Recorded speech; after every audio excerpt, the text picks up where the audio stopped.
Hello, my friends. Well, this is Ask Dan episode number 3, where I answer your questions that you posted on Instagram or Facebook or Twitter or wherever.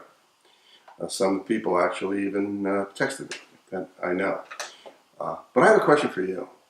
I just was looking at Instagram and one person posted a thing that says, you don't know what you have until you run out of it or until it's no longer there. And the best case is toilet paper. Did you ever wonder what people did before they had toilet paper? What did Franklin do and Jefferson do and all those people? What did they use? They used leaves? What would you do if you ran out of toilet paper and you were on the toilet? You don't have to answer that. You just have to think about it, okay? If you want to give me a little feedback, you can write it below. All right, so let's get into the questions that were sent my way. Javosky, you want to read? Yes. So, Javosky Thomas. hello. Producer. Yeah. Al Paris from Paris Bistro asks, how do you value the true potential of a business if you are buying it from underperforming operators? And what percentage of their goodwill should you be willing to pay for? That is a great question. What you do, I mean, if you're in the financial negotiation stage, you value it by how it's performing. You may know exactly what you're going to do to turn it around, but if you do that, you're creating more revenue that you have to pay, right?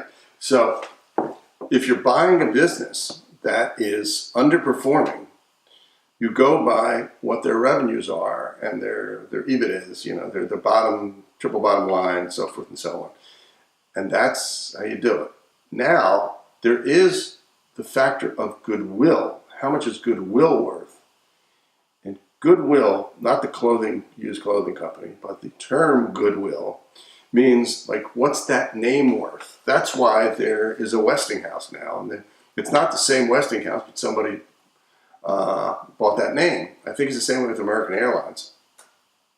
The name itself may be worth a lot of money, even if the place is performing poorly.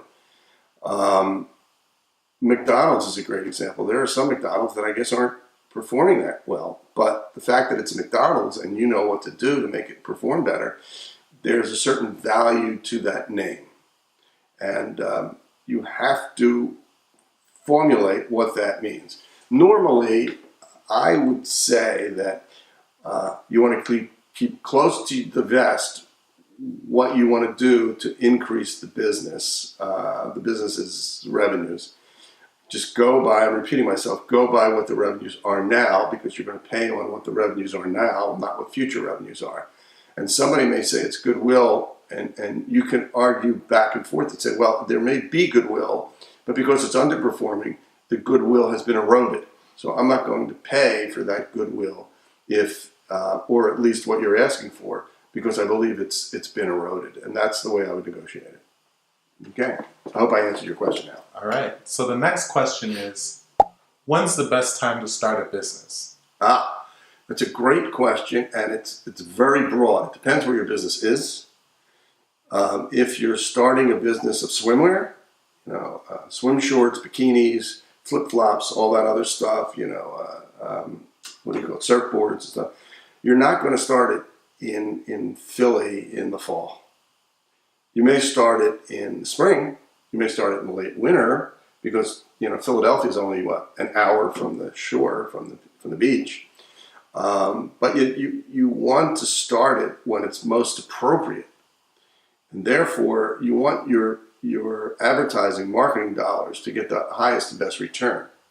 So you're going to look at it and say, when should I start this business? Unless you have a pre-opening. So you want to get people to buy swimwear and boogie boards and surfboards and so forth. And you know that Christmas is the biggest time for that. So you have a pre-opening in Christmas, and that's all you do is just that. And you probably close it down for a while, because you don't want to pay the overhead, the fixed expenses and the variable expenses, or minimize it. And then you start it. Now, if you're going to start a water ice stand, you certainly don't want to open that up in the winter, or even the early spring or the late fall, You want to do it in the later spring or mid-spring and during the summer, because that's when everybody buys it. So you got to look at your product and how it applies, or your service, and how it applies to the general public and to your consumer base, and that's when you start it. In my consulting business, that's a different thing, because people are always looking for advice in business. But then again, I would tell them the same thing. Listen, you're talking to me now, but here's what I'm going to tell you to do. Don't start this campaign until March. Things like that. Don't fully open the business, because you'll just be paying pre dollars needlessly, pre-startup dollars needlessly. So that's a short version of a much longer answer. But I hope you gleaned from that what I'm discussing. Okay. So the last question is, when do you know it's the right time to close your business? It's interesting. Everybody's all hyped up about starting their business and building their business and growing their business and opening their business. But sometimes you got to close your business. And you know it's the right time when, look, most businesses take a year or two to start making money, but you better have working capital to deal with that, because if you don't have the working capital, you can be out of business in 3 months. Okay, so I'm telling you that right away. And if you're out of the working capital in 3 months, you better close that business. And hopefully you had an LLC or an S Corp or a C Corp, so people can't come after you, personally, right? You don't want that. I'll give you examples. I had a store in Easton, PA, and I had a lot of stores. I had 55 stores, and it was just underperforming. I had another store in Allentown, which is at the other end of the Lehigh Valley. And my Easton store, I let it go for a couple of years. It was sort of just floating along. It wasn't losing a lot of money, but it wasn't making money, and it was just costing time and resources and so forth. And finally, I said, it's really draining resources from the other stores. If it was having a slow month or a slow year, it's draining resources. You give it a certain amount of time and you say it's time to close. I did that with another store in Media, Pennsylvania, and moved it to, well, we moved Easton to Bryn Mawr, and we moved Easton to Richmond, Virginia, and it became a very successful store. And we moved Media, PA to Bryn Mawr, and that became a very successful store. So you look at it and you say, what am I doing wrong? And how can I maximize this money that I'm putting out? And is it really worth me paying money in every week, every month, or should I just close it and move the assets? I never really closed the store. I transferred it, but sometimes you just got to close it because it's eating away at your working capital. It's eating away at your resources. It's creating problems, especially if you have district managers and regional managers, the store managers. They all have to figure out what's wrong and try to correct it. Well, after a couple times, if you see that it's not working, you say, you know what? Once shame on you, twice shame on me. Time to close it off.